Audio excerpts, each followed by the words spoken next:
Hi, my name is Sarah Whittleston. I'm the co-lead pastor at Elim Life Church in North Birmingham. I lead Elim Prayer, Elim's national ministry for prayer, and I also have the great privilege of being one of the Spring Harvest team. I want to ask you a question. What is your favorite song? Now pause and think about that for a moment. It's really difficult to choose just one song out of the millions of songs that exist in the world. For me, answering that question can be really challenging. It might depend on the day or the season or even the mood that I'm in. You see, songs are powerful, not simply because they express what words alone cannot, but because they're often very evocative. They remind us of a moment or a person or an event or an encounter with God. I love to sing in prayer and worship, often very loudly, apologies to those nearby. But I've been thinking a lot about worship recently. I miss singing with others. I miss being able to lift up my voice loudly in adoration and an expression of praise before God. But it's caused me to think about what worship really is. You see, worship isn't just about singing songs together. It is about the orientation of my whole life, my work and words and action and attitudes. All of this can be worship to God. Our theme this year at Spring Harvest is unrivaled. Worshipping an unrivaled God with our unrivaled worship. Bringing our adoration to the one who is worthy of it all. But maybe like me, you found worship in lockdown really challenging.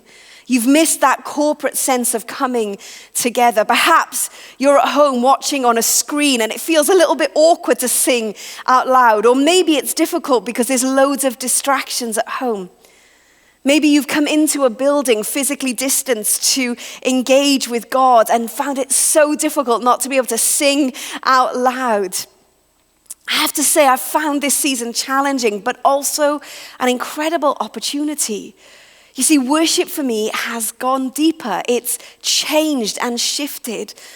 As I've spoken the words alongside the songs, their meaning have become deeper and resonant. I'm not just carried away by the music or the energy in a room. As I've silently adored God through his word, there's been a deeper sense of his presence.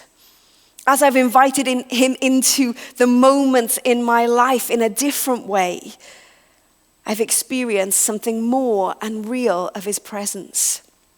So what does it look like then to be a people who worship? The Apostle Paul wrote these really famous words, and we find them in Romans chapter 12 and verse 1.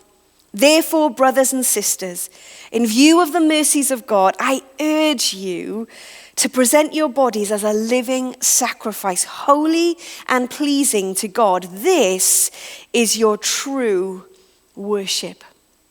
So how do we take that verse, that truth, and apply it to our lives right now, not just when restrictions on corporate worship begin to ease?